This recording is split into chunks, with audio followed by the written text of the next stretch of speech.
আল্লাহ নবী বিশ্ব নবী রাহমাতুল লিল আলামিন একদিন সাহাবায়ে কেরামের মজলিসের মধ্যে বসা, এই অবস্থায় আল্লাহ নবী বিশ্ব নবী রাহমাতুল লিল আলামিন সাহাবায়ে কেরামদেরকে ডাক দিয়ে বললেন, হে সাহাবীরা, আমি তিনটা জিনিসকে খুব মহব্বত করি, পছন্দ করি।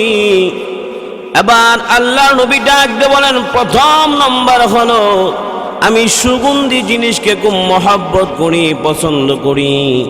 দ্বিতীয় নম্বর হলো আমি আমার স্ত্রীর দিকে খুব মহব্বত করি, পছন্দ করি। তিন নম্বর হলো আমি নামাজকে খুব মহব্বত করি, পছন্দ করি। কারণ নামাজ হলো আমার চক্ষুর শীতলতা। আমার চক্ষু যখন গরম হয়ে যায়, সঙ্গে সঙ্গে আমি নামাজের মধ্যে দণ্ডমান হয়ে যাই। নামাজ সমাপ্তি করার পরে দেখি আমার চক্ষু বরফের নেই, শীতল হয়ে গেছে। সুবহানাল্লাহ। আমার পড়া হয় না, কারণ কোন বান্দা যদি মালিকের সাথে সম্পর্ক করতে চায়, আল্লাহর সাথে যদি সম্পর্ক করতে চায়, আল্লাহর সাথে কথাবার্তা বলতে চায়, তাহলে একটাই মাত্র পথ, সেই পথটা হলো নামাজ। নামাজ ছাড়া কোনো বান্দা আল্লাহর সাথে সম্পর্ক করতে পারবে না, আল্লাহর সাথে কথাবার্তা বলতে পারবে না। হজের মাধ্যমে কোনো বান্দা আল্লাহর সাথে কথাবার্তা বলতে পারবে না। যাকাতের মাধ্যমে কোনো বান্দা আল্লাহর সাথে কথাবার্তা বলতে পারবে না। রোজার মাধ্যমে কোনো বান্দা আল্লাহর সাথে কথাবার্তা বলতে পারবে না। অন্যান্য নেক আমলের মাধ্যমেও কোনো বান্দা আল্লাহর সাথে কথাবার্তা বলতে পারবে না। আল্লাহর সাথে যদি কোনো বান্দা কথাবার্তা বলতে চায়, এই একটাই মাত্র রাস্তা, সেই রাস্তাটা হলো নামাজ। সুবহানাল্লাহ। আমার প্রিয় ভাইরা, আল্লাহর সাথে বান্দা কথাবার্তা বলতে গেলে নামাজের প্রয়োজন। নামাজ ছাড়া কোনো বান্দা আল্লাহর সাথে কথাবার্তা বলতে পারবে না। বান্দা যখন আল্লাহর সাথে কথাবার্তা বলতে চায়, নামাজের মধ্যে দণ্ডমান হয়ে যায়। নামাজের মাধ্যমে যখন বান্দা পড়ে, তখন আল্লাহ এবং বান্দার সাথে একটা মহব্বত সৃষ্টি হয়ে যায়। আল্লাহর সাথে একটা মহব্বত, ভালোবাসা সৃষ্টি হয়। কারণ বান্দা যখন আল্লাহর ইবাদত বন্দেগী করে, তখন আল্লাহ রব্বুল আলামিন বান্দার যত প্রয়োজন আছে, বান্দার যত বিপদ আপদ আছে, সমস্ত বিপদ আপদ আল্লাহ রব্বুল আলামিন দূর করে দেয়। ভাইরা আমার, হযরত আব্দুল ওয়াহিদ ইবনে যায়েদ রাহমাতুল্লাহি আলাইহি মস্ত বড় একজন আল্লাহর ওলি ছিলেন। হযরত আব্দুল ওয়াহিদ ইবনে যায়েদ রাহমাতুল্লাহি আলাইহি স্বপ্নের মাধ্যমে, স্বপ্ন যুগে ইলহামের মাধ্যমে তিনি জানতে পারলেন, আল্লাহ রাব্বুল আলামিন ডাক দিয়ে বলেন, হে আব্দুল ওয়াহিদ, তুমি তো জান্নাতের মেহমান হয়ে গেছো। এবার আব্দুল ওয়াহিদ ইবনে জিয়াদ রাহমাতুল্লাহি আলাইহি বলেন, আমি যে জান্নাতের মেহমান হয়ে গেছি, জান্নাতের ভিতরে যেই মহিলাটা আমার সঙ্গিনী হবে, আমার সাথী হবে, ওই মহিলাটাকে আল্লাহ তুমি দুনিয়াতে দেখায়া দাও। সুবহানাল্লাহ। এবার স্বপ্নের মাধ্যমে আল্লাহ রাব্বুল আলামিন আব্দুল ওয়াহিদ ইবনে যায়েদ রাহমাতুল্লাহি আলাইহিকে দিক নির্দেশনা দিয়ে দিলেন। ওই মহিলাটার সম্পর্কে আল্লাহ রাব্বুল আলামিন তার সম্পর্কে বিস্তারিত আলোচনা করলেন। তার নাম হলো মাইমুনা সৌদা। তার বাড়ি হলো কুফা নগরীর মধ্যে। তুমি যদি কুফা নগরীর মধ্যে যাও, তাহলে তার সাথে তুমি সাক্ষাৎ পাবে। আব্দুল ওয়াহিদ ইবনে যায়েদ রাহমাতুল্লাহি আলাইহি ঘুম থেকে জাগ্রত হইয়া সোজা কুফা নগরীর দিকে রওনা করলেন। কুফা নগরীর মধ্যে রওনা করলেন। কুফা নগরীর দিকে যায়, আসরের সময় হয়ে গেছে। কুফা নগরীর মধ্যে যা পৌঁছে গেছে, মানুষের কাছে জিজ্ঞাসা করতে লাগলেন ওই মহিলাটার সম্পর্কে। এবার সমস্ত লোকেরাই বলতে লাগলো, সে হলো একজন দেওয়ানি আওরাত, সারাদিন মাঠের মধ্যে বকরি চড়ায়, আর সন্ধ্যা হয়ে গেলে বাড়ির মধ্যে ফিরে আসে। এবার আব্দুল ওয়াহিদ ইবনে যায়েদ রাহমাতুল্লাহি আলাইহি বলেন, আমি আসরের সময় হয়ে গেছি, এখনো পর্যন্ত মহিলাটার সাথে সাক্ষাৎ করতে পারি নাই। কিছুক্ষণ পরে মাগরিবের সময় হয়ে যাবে, আমার সময় নষ্ট করা যাবে না।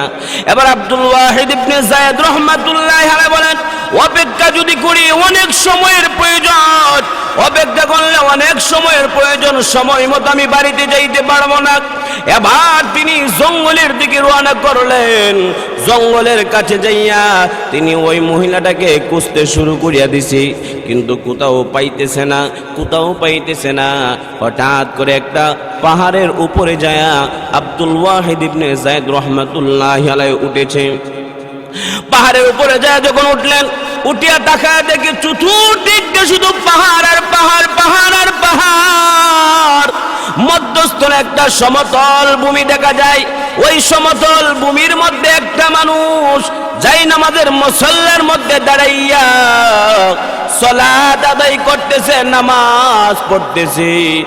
আর তার বুকটিগুলি চতুর্দিক দিয়ে ঘাস খাইতেছে, চতুর্দিক দিয়ে ঘাস খাইতেছে। আর ওই বুকটিগুলিকে রাখালি করার জন্য একদল ভাগ তার চতুর্দিক দিয়ে রয়েছে। সুবহানাল্লাহ। আমার পায়ে খায়রা। এবার আব্দুল ওয়াহিদ ইবনে যায়েদ রাহমাতুল্লাহি আলাইহি বলেন, এবার আমি অপেক্ষা করতে লাগলাম, কারণ নামাজের মধ্যে তো কথাবার্তা বলা যাবে না, নামাজ শেষ হইলে তার সঙ্গে কথাবার্তা বলা যাবে। এবার আমি অপেক্ষা করতে লাগলাম, অপেক্ষা করতে লাগলাম, কোন সময় নামাজ শেষ হবে তার সাথে আমি কথাবার্তা বলবো।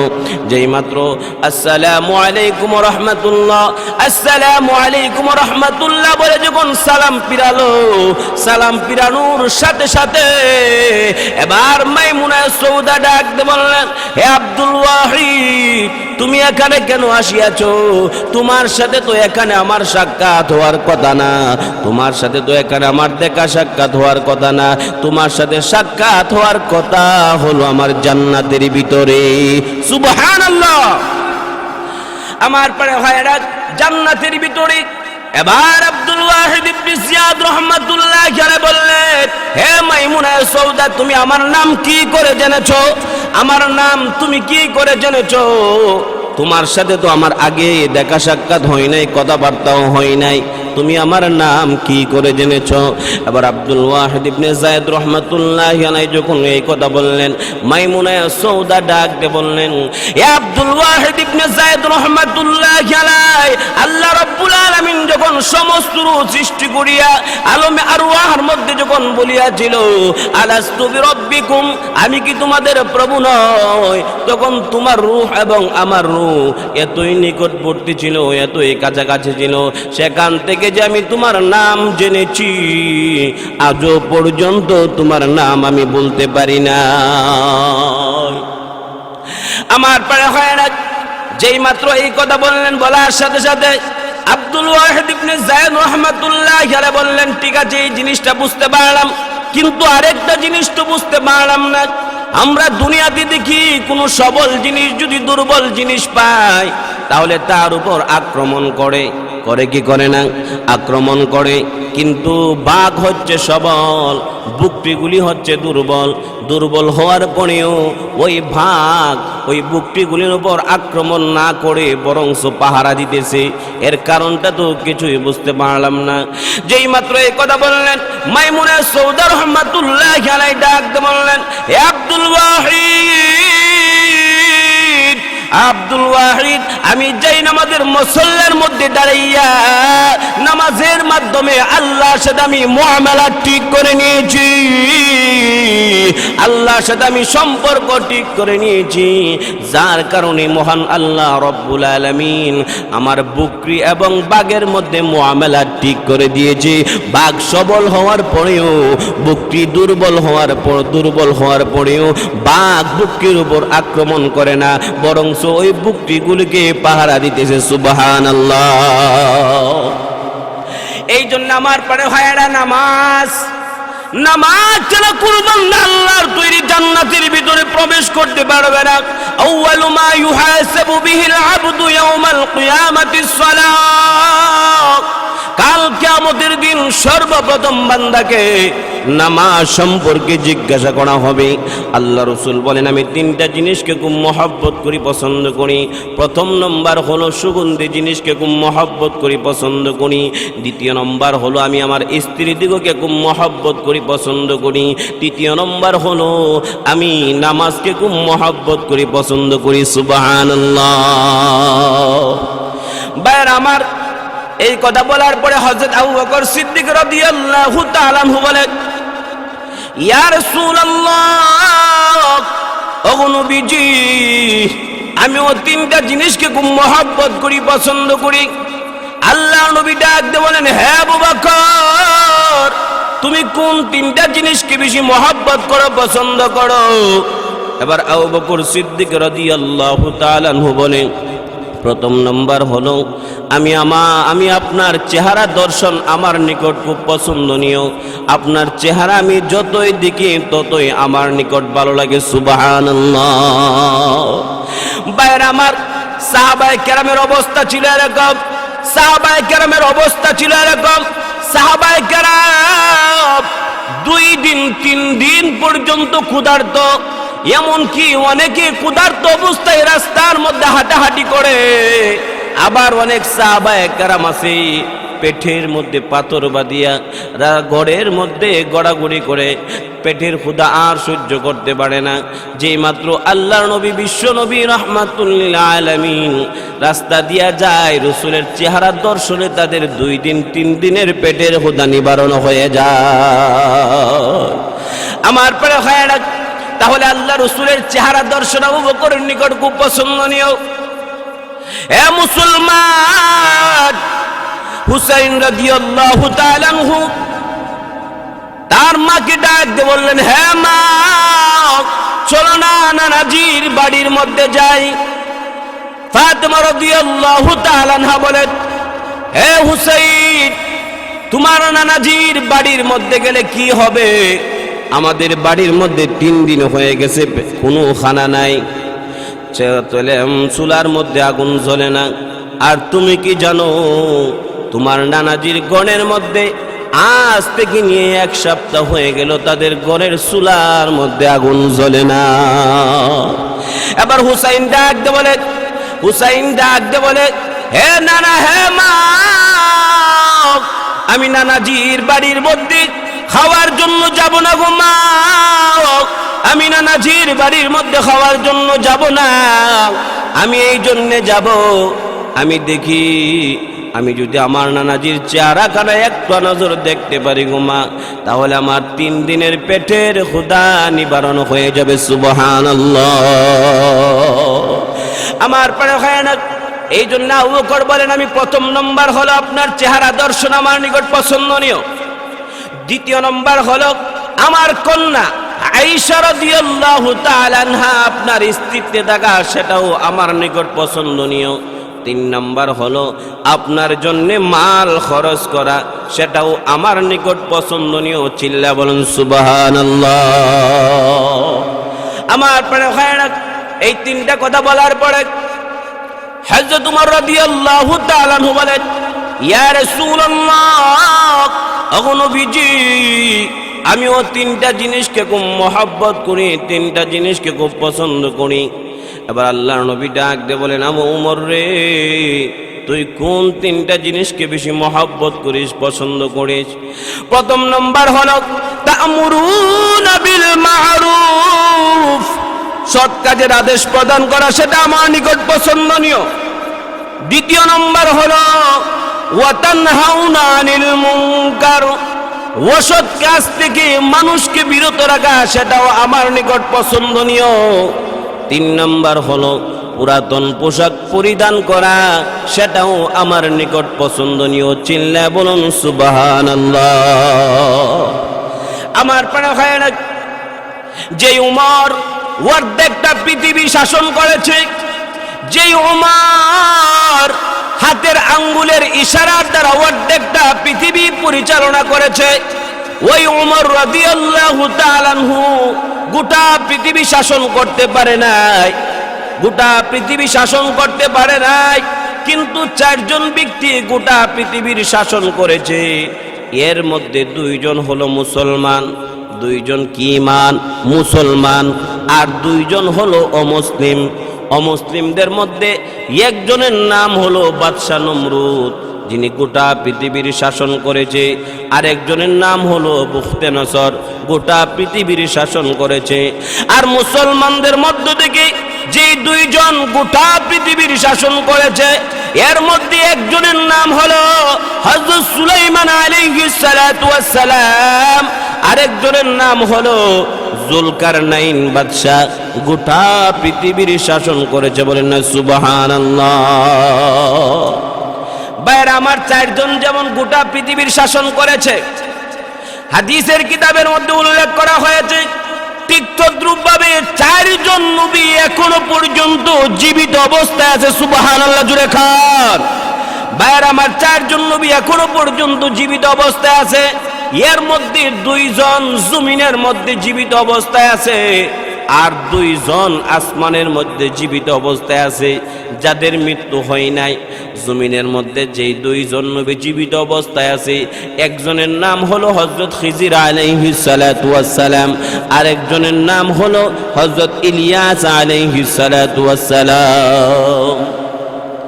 আসমানের মধ্যে যেই 2 জন নবী জীবিত অবস্থায় আছে, একজনের নাম হলো হযরত ঈসা আলাইহিস সালাতু ওয়াস সালাম, আরেকজনের নাম হলো হযরত ইদ্রিস আলাইহিস সালাতু ওয়াস সালাম। ইদ্রিস নবীর মৃত্যু হয় নাই, সশরীরে জমিন থেকে জান্নাতের ভিতরে অবস্থান করতেছে, এখনো তার মৃত্যু হয় নাই। উনি যে জমিন থেকে আসমানের মধ্যে গেলেন, আসমান থেকে আবার জান্নাতের ভিতরে প্রবেশ করলেন, এর মধ্যে একটা চমৎকার ঘটনা আছে। বলবো? চমৎকার একটা ঘটনা আছে। সেই ঘটনাটা হলো, কারণ হযরত ইদ্রিস আলাইহিস সালাতু ওয়াস সালাম এমন একজন নবী, এমন একজন পয়গম্বর, যে ইদ্রিস আলাইহিস সালাতু ওয়াস সালাম সারা দিন রোজা রাখতেন। বলেন না সুবহানাল্লাহ। ইদ্রিস আলাইহিস সালাতু ওয়াস সালাম সর্বদাই সব সময় তিনি রোজা রাখতেন। দিনের বেলা রোজা রাখতেন, আর রাত্রির বেলা আল্লাহর ইবাদত বন্দেগী করতেন। সুবহানাল্লাহ। আমার প্রিয় ভাইরা, হযরত ইদ্রিস আলাইহিস সালাতু ওয়াস সালামের আরেকটা গুণ ছিল। হযরত ইদ্রিস আলাইহিস সালাতু ওয়াস সালাম সর্বদাই তিনি মেহমান নিয়ে ইফতার করতেন। সুবহানাল্লাহ সুবহানাল্লাহ। মেহমান ছাড়া তিনি খানা খাইতেন না। আমার প্রিয় ভাইরা, একদিনের ঘটনা, হযরত ইদ্রিস আলাইহিস সালাতু ওয়াস সালাম সারা দিন রোজা রেখেছেন।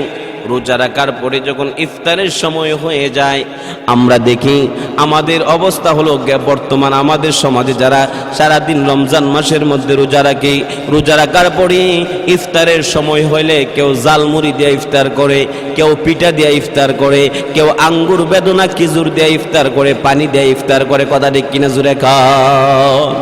আর ইদ্রিস আলাইহিস সালাতু ওয়াস সালাম সারাদিন যখন রোজা রাখতেন, রোজা রাখার পরে ইফতারের সময় যখন হয়ে যাইত, তখন জান্নাতি ফল ফ্রুট দিয়া ইদ্রিস নবী ইফতার করতেন। বলেন না সুবহানাল্লাহ। আমার প্রিয় ভাইরা, এদিক দিয়া যখন রোজা রাখলেন, রোজা রাখার পরে জোহরের সময় হয়ে গেছে, একজন মেহমানও তিনি পাইতেছেন না। এবার আসরের সময় হয়ে গেছে, একজন মেহমানও তিনি পাইতেছেন না। তার মনটা বড় খারাপ। তার মনটা কি বড় খারাপ? এই অবস্থায় আল্লাহ রব্বুল আলামিন তো সবকিছু দেখতেছে। আল্লাহ দেখি কি দেখে না? আল্লাহ তো সবকিছু দেখতেছে। এক আয়াত আল্লাহ বলেন, ওয়া হুয়াস সামিউম বাসীর।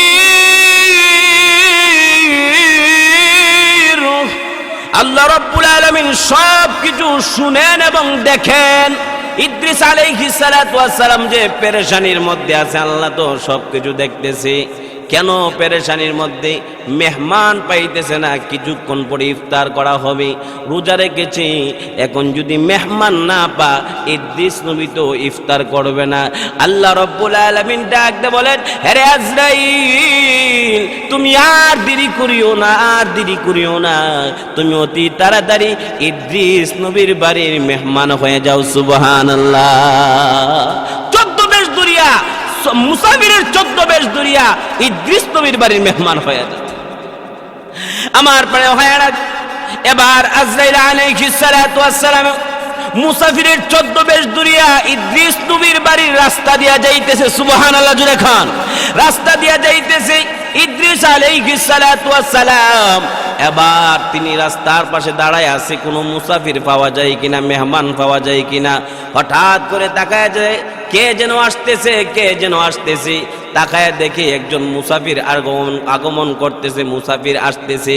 এরে মুসলমান ইমানদার, এবার তিনি ডাক দিয়ে বললেন, ভাই তুমি আমার বাড়ির মেহমান হয়ে যাও, আমার বাড়ির মেহমান হয়ে যাও, আমি আপনাকে নিয়ে আমি আজকে ইফতার করব। এবার ইদ্রিস আলাইহিস সালাতু ওয়াস সালামের দাওয়াত তিনি কবুল করলেন। সুবহানাল্লাহ জোরে কোন। ইদ্রিস আলাইহিস সালাতু ওয়াস সালামের দাওয়াত তিনি কবুল করলেন। কবুল করার পরে এবার ইফতারের সময় হয়ে যাচ্ছে।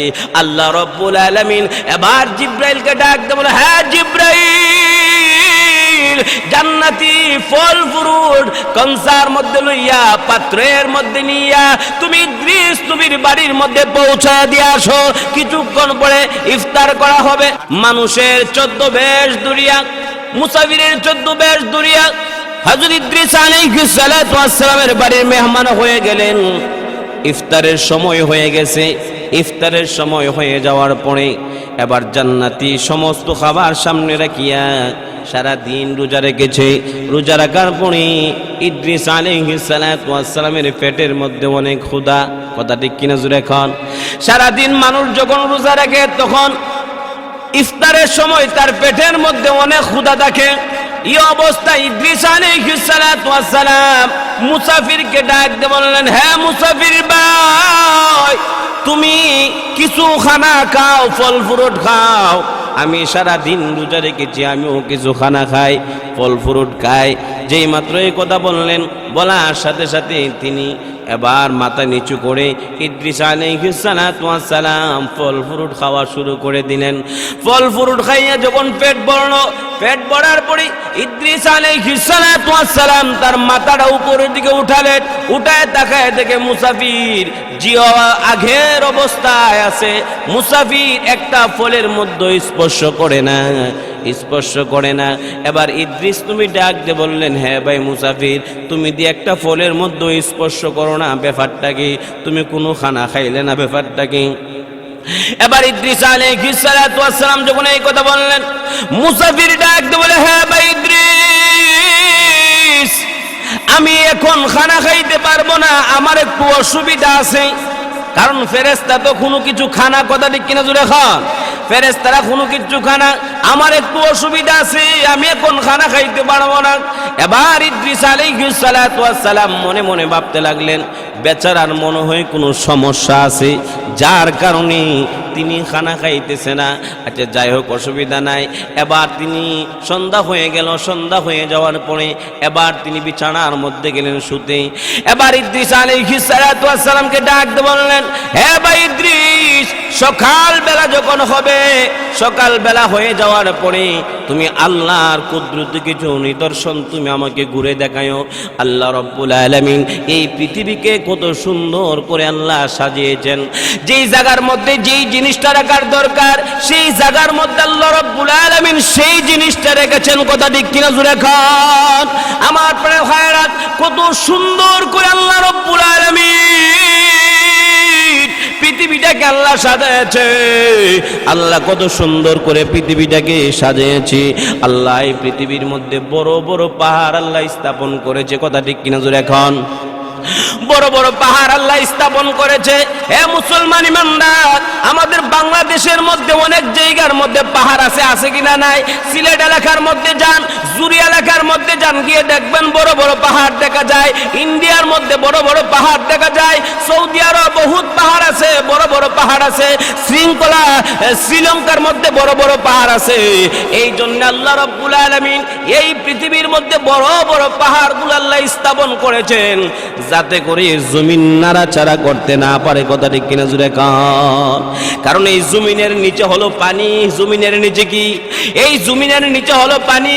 এখন যদি ওই জমিনকে যদি ফেরেক না মারা হয়, ওই জমিনের মধ্যে যদি ভারী জিনিস না দেওয়া হয়, তাহলে ঘূর্ণিঝড় হয়ে গেলে তখন এই জমিনকারী নাড়াচাড়া করবে, নাড়াচাড়া করবে। ভূমিকম্পন আসলে খালি নাড়াচাড়া করবে।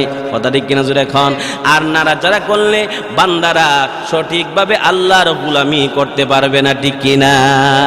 এই জন্য আল্লাহ বলেন ওয়াল জিবালা আউতাদা, আমি আল্লাহ এই পৃথিবীর মধ্যে বড় বড় পাহাড়গুলি দিয়া জমিনকে আমি আল্লাহ স্থির করে দিয়েছি। চিল্লা বলুন সুবহানাল্লাহ। জমিনকে আমি আল্লাহ স্থির করে দিয়েছি। হে বাইদ্রিস, সকালবেলা যখন হবে, সকালবেলা হয়ে যাওয়ার পরে আল্লাহর কুদরতি কিছু নিদর্শন তুমি আমাকে ঘুরে দেখাইও। এবার ইদ্রিস নবী বলেন আচ্ছা ঠিক আছে, অসুবিধা নাই।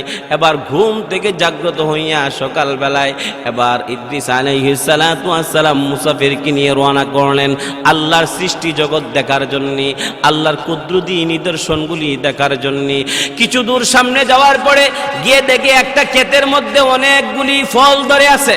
কি ধরে আছে? অনেকগুলি ফল ধরে আছে।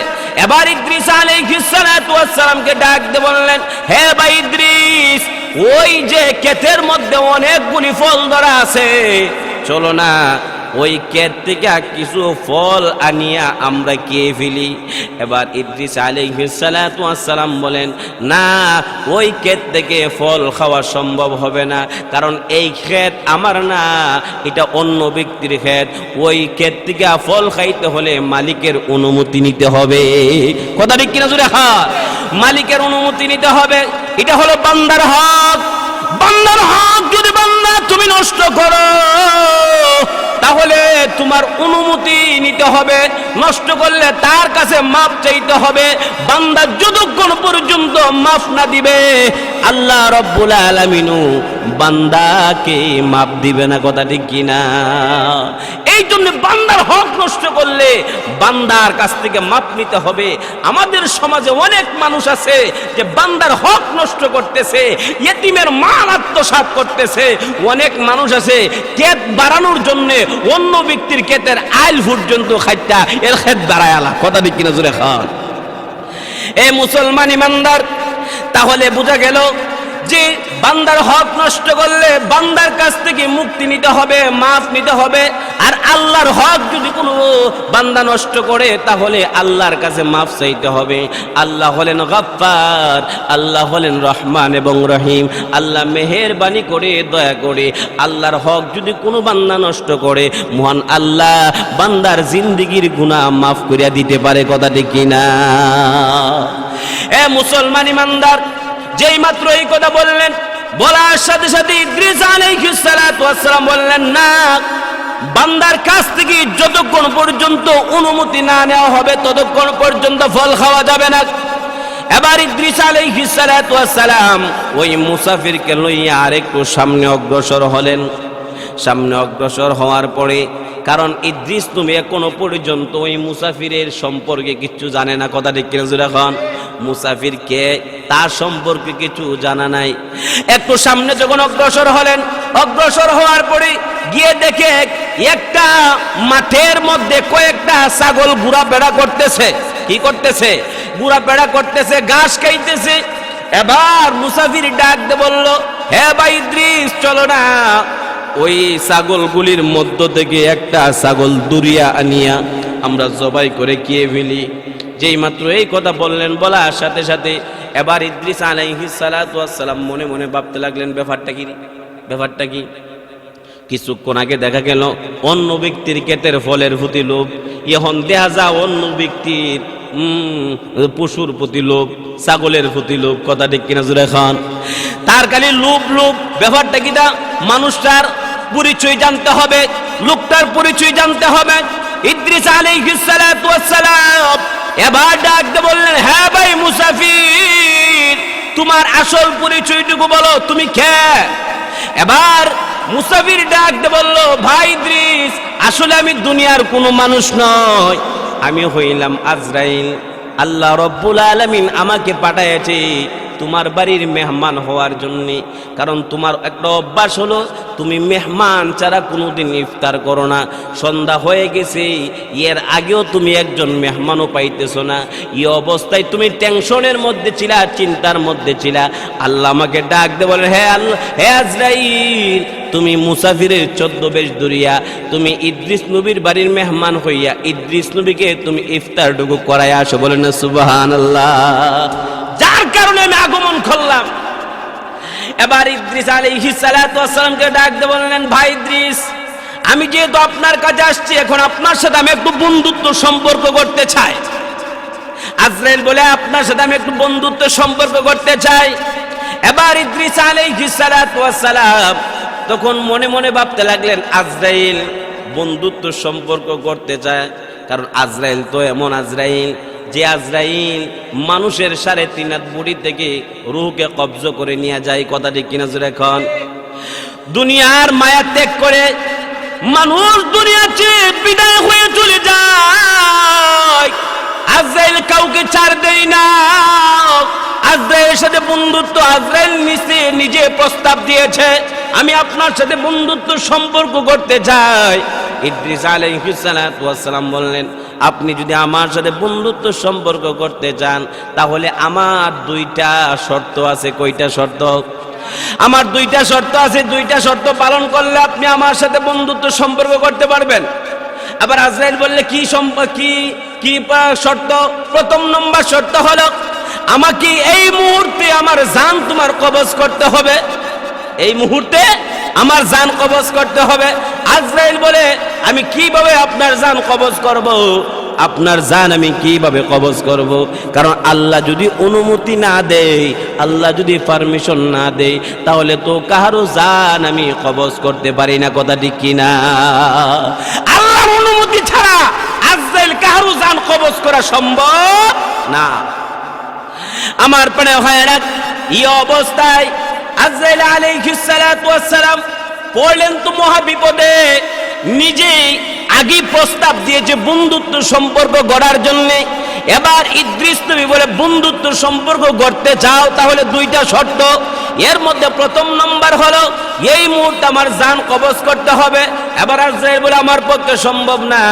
ইদ্রিস নবী বলে, সম্ভব যদি না হয়, তাহলে এই মুহূর্তে আল্লাহর কাছে আপনি ফরিয়াদ করুন, আল্লাহর কাছ থেকে আপনি অনুমতি নিয়ে নিন, আমার জান কবজ করেন। কবজ করলে আপনার সাথে আমার বন্ধুত্ব সম্পর্ক হবে। আমার পরে এবার আজরাইল আলাইহিস সালাতু ওয়াস সালাম এবার আল্লাহর কাছে ফরিয়াদ করলেন, হে প্রভু, আমি তো কথা বলে বিপদের মধ্যে পড়ে গেছি। কথা ঠিক কিনা? হয়, আমি তো কথা বলে বিপদের মধ্যে পড়ে গেছি। বন্ধুত্বের প্রস্তাব দিয়েছিলাম, কিন্তু ইদ্রিস নবী তো শর্ত লাগায়া দিছে। প্রথম নম্বর শর্ত দিছে জান কবজ করার জন্য। আল্লাহ, তুমি তো এখনো পর্যন্ত আমাকে আদেশ করো নাই তার জান কবজ করার জন্য। আল্লাহ, তুমি আমার প্রস্তাবটা, তুমি আমার কথাটা মান তুমি রক্ষা করো। আল্লাহ, অনুমতি দিয়ে দাও তার জান যেন আমি কবজ করতে পারি। সুবহানাল্লাহ। আমার প্রাণ হয় না, আল্লাহ অনুমতি দিলেন জান কবজ করার জন্য। যে মাত্র অনুমতি দেওয়া হলো, অনুমতি দেওয়ার সঙ্গে সঙ্গে এবার আজরাইল তার 3.5 হাত বুড়ি থেকে রূহকে কবজ করে নিয়ে গেলেন। কবজ করার পরে এবার আল্লাহ রব্বুল আলামিনের কাছে ফরিয়াদ করলেন, আল্লাহ, আমি তো রূহ কবজ করলাম, এখন তোমার কাছে ফরিয়াদ, আয় আল্লাহ, তার রূহকে আবার তার দেহের মধ্যে ফিরাইয়া দাও। সুবহানাল্লাহ। তার রূহকে আবার তার দেহের মধ্যে ফিরাইয়া দাও। আল্লাহ বলেন, যা। তার রূহকে আবার তার দেহের মধ্যে ফিরাইয়া দিলাম। দেওয়ার পরে এবার আজরাইল যখন দিছে, দেওয়ার পরে এবার ইদ্রিস আলাইহিস সালাতু ওয়াস সালাম জীবিত হয়ে গেলেন।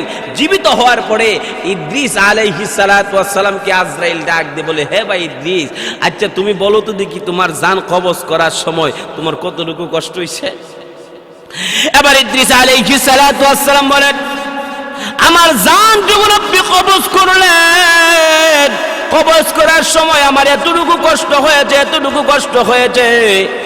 একটা জীবিত বকরির চামড়া যদি উপর দিকে সিরিয়া যদি নিচের দিকে আনা হয়, ওই বকরিটার যেমন কষ্ট হয়, জীবিত বকরি যেমন কষ্ট হয়, তার চাইতে বেশি কষ্ট আমার হয়েছে। আজরাইল বলে, আপনার জান আমি এত সহজে কবজ করেছি, এরপরে এতটুকু কষ্ট হয়েছে।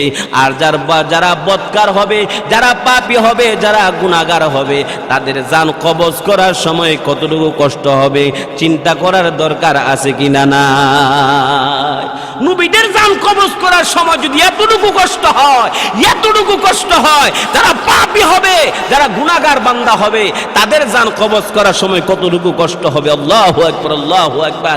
এই জন্য আমার প্রিয় ভাইরা, মৃত্যু আসার আগে মৃত্যুর কিছু মৃত্যু আসার আগে আমাদের মৃত্যুর প্রস্তুতি গ্রহণ করতে হবে, আখিরাতের প্রস্তুতি আমাদের গ্রহণ করতে হবে। তাহলে বেশি বেশি নেক আমল করতে হবে, তাহলে সম্ভব। কথা ঠিক কিনা জোরে খান আমার প্রিয় ভাইরা। তাহলে প্রথম নম্বর শর্ত শেষ, এবার দ্বিতীয় নম্বর শর্ত লাগায় দিলেন। দ্বিতীয় নম্বর শর্ত হলো, হে আজরাইল, তুমি আমাকে একটু জাহান্নাম পরিদর্শন করাও। কি করাও? জাহান্নাম পরিদর্শন করাও। এবার আজরাইল আল্লাহর কাছে অনুমতি নিয়ে জাহান্নাম পরিদর্শন করালেন। জাহান্নামের ভয়াবহ অবস্থা আজরাইল আলাইহিস সালাতু ওয়াস সালাম দেখলেন। আমার প্রিয় ভাইয়েরা, আজরাইল আলাইহিস সালাতু ওয়াস সালাম জাহান্নামের ভয়াবহ অবস্থা দেখার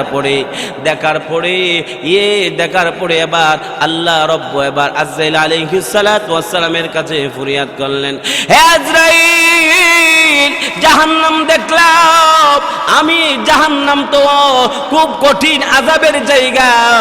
আল্লাহ তো জাহান্নামের বিপরীত আরেকটা স্থান আল্লাহ তৈরি করেছেন, সেই স্থানটার নাম হলো জান্নাত। জাহান্নামের বিপরীত, আযাবের বিপরীত সুখের জায়গা আল্লাহ রাখছেন, সেই সুখের জায়গাটার নাম হলো জান্নাত। হে আজরাইল, তুমি আমার একটু জান্নাত ঘুরে দেখাইতা। এবার আজরাইল আলাইহিস সালাতু ওয়াস সালাম ইদ্রিস নবীর সাথে সম্পর্ক করার জন্য এবার তিনি কি করলেন, তাকে নিয়ে জান্নাতের কাছে গেলেন, জান্নাতের দরজার কাছে গেলেন। জান্নাতের দরজার গিটের সামনে যাওয়ার পরে এবার তিনি বললেন, আমাকে একটু সময় দাও, একটু সময়, আমি জান্নাতটা গেলে একটু ঘুরে দিকে আই হুসুম।